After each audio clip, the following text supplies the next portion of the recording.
Hey, you. I just wanted to encourage you today. A lot of people are silently carrying discouragement, disappointment, fear, and even shame. And some of us feel behind in life. Some of us feel disqualified because of mistakes we've made. And some of us are wondering if God still has a plan for us, even after everything we've been through. But one thing the Bible shows us over and over is this: God has always used imperfect people. Think about Moses. Moses literally doubted himself constantly. He told God he wasn't a good speaker, he felt unqualified, and he tried to talk God out of using him. But yet, God still chose him to lead an entire nation out of bondage. That should encourage somebody because your insecurity does not cancel God's calling. He wants to use you. Then there's David. So David was overlooked by his own family. When the prophet came to anoint the next king, they didn't even invite David into the room at first. Imagine that. Have you ever been overlooked? But while everyone else was focused on appearance and status, God was focused on the heart. Some of you feel overlooked right now, like people don't value you, like opportunities just keep on passing you by, like you're behind, like you're stuck. But just because people overlook you, it does not mean God overlooks you. He sees you. He knows exactly where you are. He is building you. So this season is not your final destination. Let's talk about Joseph for a second.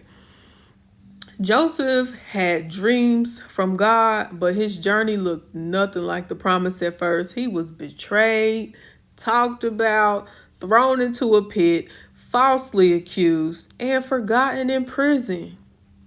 And honestly, a lot of people would have quit there. I mean, can you blame them? But the powerful part of Joseph's story is that God was still working even in his waiting season. That's important because some of you think delay means denial, and it does not. Sometimes God is developing you in private before he promotes you in public. Sometimes the pit is just preparation. Think about Peter. Peter loved Jesus, but Peter also failed publicly. He denied Jesus 3 times. Can you imagine the guilt and the embarrassment and the regret he must have felt? But Jesus did not throw Peter away after his failure. He restored him.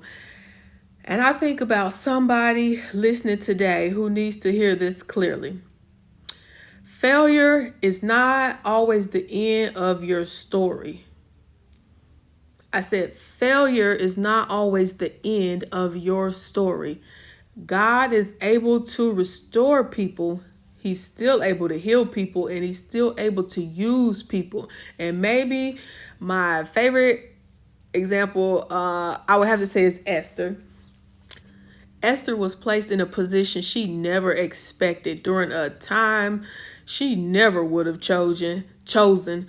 She was scared. She was uncertain, but she still chose courage. And because she did, generations were impacted. Sometimes we pray for purpose, but purpose usually requires courage. So the truth is, every single biblical character had flaws, they had fears, they had delays, and they had struggles, but God still used them anyway. So if you feel discouraged today, if you feel stuck, if you feel alone, if you feel like life hasn't gone the way you planned, trust and believe.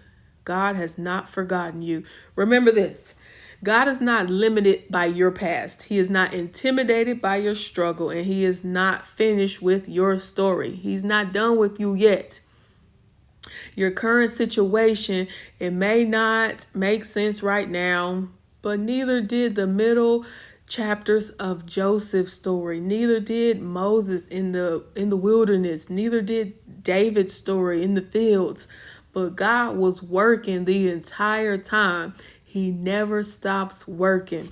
So keep praying, keep believing, keep moving forward even when it feels slow, because the same God who opened doors for them, he still moves today. He's still moving mountains. And sometimes your greatest testimony will come from the season where you almost gave up in. You're not forgotten. You're not disqualified, and you're not too far gone. You're not too old. God still uses imperfect people every single day. Stay encouraged, family.